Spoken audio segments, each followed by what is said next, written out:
You've been lying, Jimmy. The smell of cat's piss in this room is so bad, I want to burn down the fucking building. I'm nervous, sir. I'm always nervous around you. Nervousness don't cause that. Lying causes cat piss smell. Hey guys, it's Greg. Hope everybody's doing well. I smell cat piss. Yes, I smell cat piss. Bad. We're going to go through this video. I'm going to do a little commentary on it. Hopefully this will stay up. So, alright guys. See you on the other side. Was there a part of you that was like, this isn't real, this would not happen in my school? No, there wasn't. Why so? It's been happening everywhere. I've always kind of felt like eventually it was going to happen here too. So, I don't know. I wasn't surprised, I was just scared. Eventually, this time was 93 days.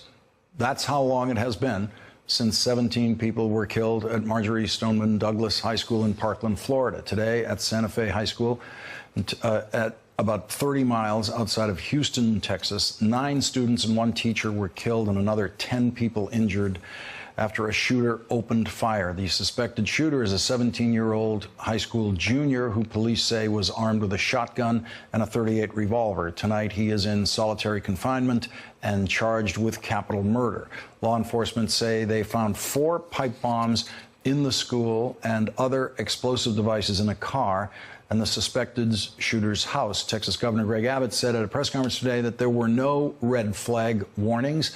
That was not true. On the suspect's computer and cell phone, law enforcement found his plans to commit the shooting and then kill himself. 16-year-old Rome Schubert survived being shot in the head this morning and is recovering tonight at his home with his family. I smell cat piss. Okay, first of all, let me say this. I am not bullying this boy. This has nothing to do with bullying. This has to do with observation. I'm observing his behavior. His behavior does not seem normal to me for someone that has been shot in the head. I mean, if he shot the back of his head off and he put it back on, would we expect him to act like this?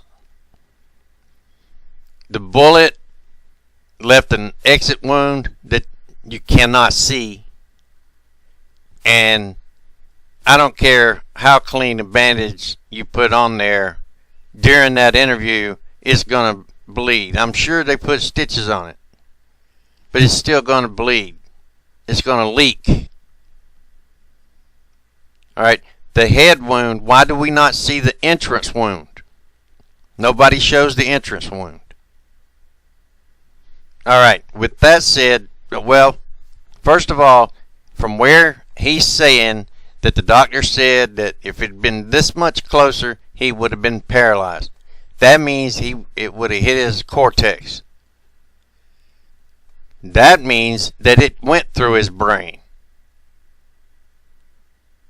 So there's no brain damage. Doesn't seem to be. But let's put that aside. I want you to observe his behavior. Remember what I've told you before? How in psychology, anyone that seems to look down and to the left, they're creating a story. If they look straight ahead, then they're going by a story they've already somewhat made up, but they can't look the person in the eye. He never looks Jennings in the eye and tells this story. He can't do that. It's it's just a natural thing that, especially with a 16-year-old, he doesn't know how to lie yet. Not well enough to convince someone.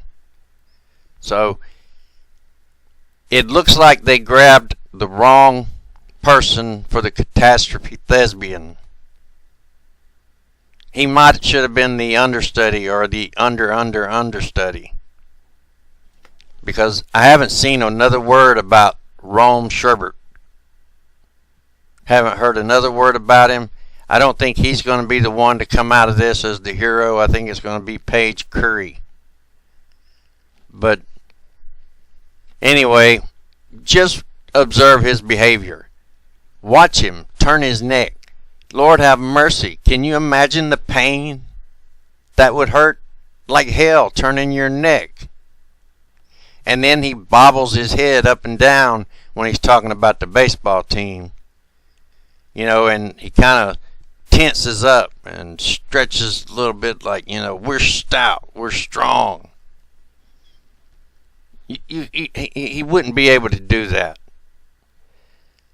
All right, just observe his behavior and, you know, make up your own minds. I'm calling catastrophe Thespian. I'm calling cat piss. It came in this way to the back of my head and then exited right there.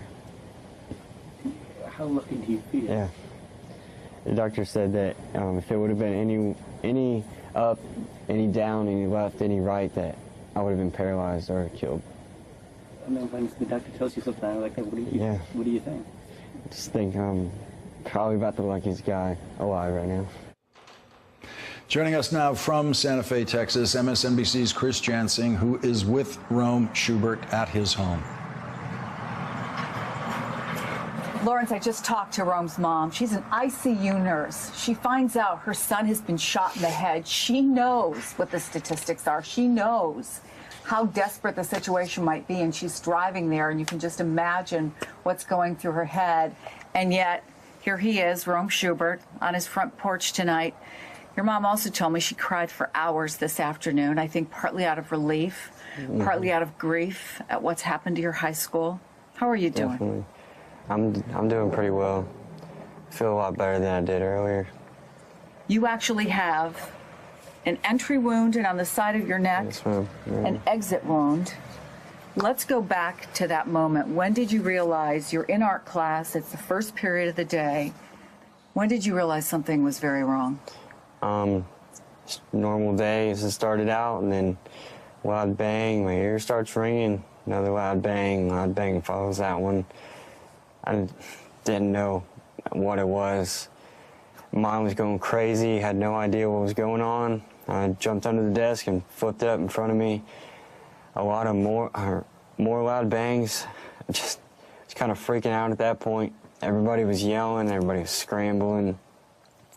Peeked around, some more loud bangs, and I was kind of freaking out at that point.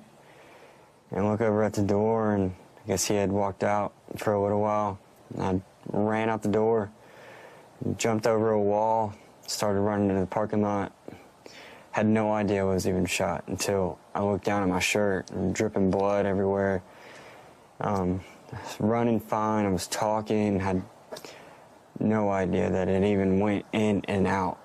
Do you think you were in a state of shock at that point? Definitely. Adrenaline was running so fast. I mean, the wall was 7 foot, and I just put my arms on it and lifted myself over and threw my legs over it. Probably couldn't do that if I didn't have that much adrenaline running. Let me through. go back into that room, because you said you could hear those loud bangs, your ears are ringing. When did you realize these are gunshots? Somebody's shooting at us. Yeah, well, the first one, I was like, I really didn't know what the first one was. Second one goes off. Now I wasn't sure what that one was, and I peeked a little bit, saw a pistol in his hand. You actually saw the gun? I did. I saw a pistol in his hand, and once I was on the ground, I saw the pistol, charcoal gray pistol, and then I did notice a shotgun on his shoulder. You had never seen him before. You didn't get a good look at his face. No. What happened the minute he went out the room? Were you the only one who took off? Was there a mass exodus of people literally running for their lives? There was quite a few people who went out the door with us. I didn't physically see him run out, but when everybody said, or the people next to the door, they had a clear line, and they said, let's go now. So it was like, well, this could be my only chance to get out alive, so I'm going now. I mean, there could be no other chance for me to get out. So I went, and a couple people followed me. I seen a couple people try to scale the wall. A couple people couldn't get over. I mean, there was sort of a gate, and it had some places to put your feet and get over, and I noticed a couple people got out that way. It was just crazy. You scale this wall, something, as you say, you probably couldn't do under any other circumstances. Yeah. So then you get it, somebody sees you, that you're bleeding, and you feel that you're bleeding. Yeah. Are you surprised by that? I'm definitely surprised, because I was just checking on my friend, and he said, I'm all right, you go, you go. I had no idea that he ended up having been shot in the leg. But when a friend comes up to me, I said, I got a lot of blood. You think somebody got hit in front of me? He was like, no, you got shot. You got shot in the head. There's a lot of blood coming from your neck. So I immediately took my shirt off, put it against my neck, and held that pressure to it, and just took off running. That's the son of an ICU nurse who knew what to do. Yes, ma'am. Your girlfriends can't reach you. You left your phone in there. Your mom can't reach you. The phone's still in that room where you were shot. Eventually, you get into an ambulance. You get to the hospital. You still, in fact, have your bracelet on. What was that reunion like when you saw your family? It was kind of a sense of relief. It's just made my emotions kind of settle down a little bit, knowing that they were there and they knew I was okay. Seeing them like that is just, never thought I'd have to go through this. Just the odds are very slim. Your mom said I could tell you something that you don't know. The baseball coach, we have a baseball prodigy here. He's a pitcher, star pitcher for the high school team. Your team has a big game. And the coach suggested maybe they wouldn't play because of everything that's happened. And do you know what they said? We're playing this game for Rome, and we're going to show the world that we're not going to let a shooter stop us. I like to hear that, definitely. I definitely wanted them to keep playing this series. I wouldn't want something to stop them like this, come back stronger than ever. Just build off of this and just grind everybody into the ground and just show them that we're way stronger than this. What's next for you? Will you be able to sleep tonight, do you think? Yeah, I'm pretty tired right now. And might be a little different sleeping tonight. Might have to sit up a little bit straighter, but definitely just glad that I'm here. The doctor said that much, and it could have been really bad. If the bullet would have been anywhere up, down, diagonal, side to side, that I could have been paralyzed or killed. Well, we are glad you are here. You are safe. We're going to be rooting for your team. Rome, thank you so much. Thank you. We do appreciate you taking the time. All right, guys. The kid's movement seems completely unnatural to me. I don't see him moving as if he's been shot in the head and exiting right here. I mean, there's a lot. You break your toe or stub your toe on something, and it hurts, and it affects your movement. You hit your knee on something, it hurts, it affects your movement. You don't think that that's going to affect his movement? It'd be more like stiff turning. You know, not this. Even if he does do it a little slow, you wouldn't do that. That would hurt like hell.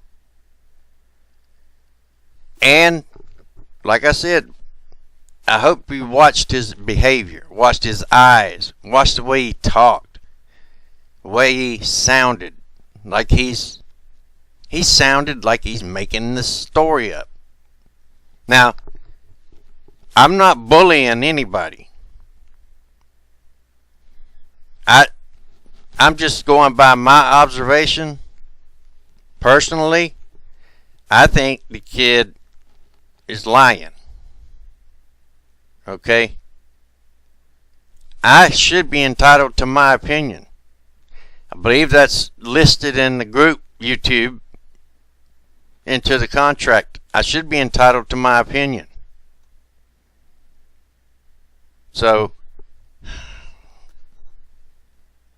we'll see what happens, but I'm not bullying anybody. I'm just going by what I observe. You know? How is that any different than somebody doesn't like Taylor Swift, so they put all kind of bad comments regarding Taylor Swift? You know, Taylor Swift sucks, this and that and this and that. They make videos about how she sucks. If you're going to do that, if you're going to take this one down, then play fair. Be by the rules. Take everything down that criticizes anything. Otherwise, you're a hypocrite. Alright, guys. As usual, have a good one. Please be good to everyone else. Take care.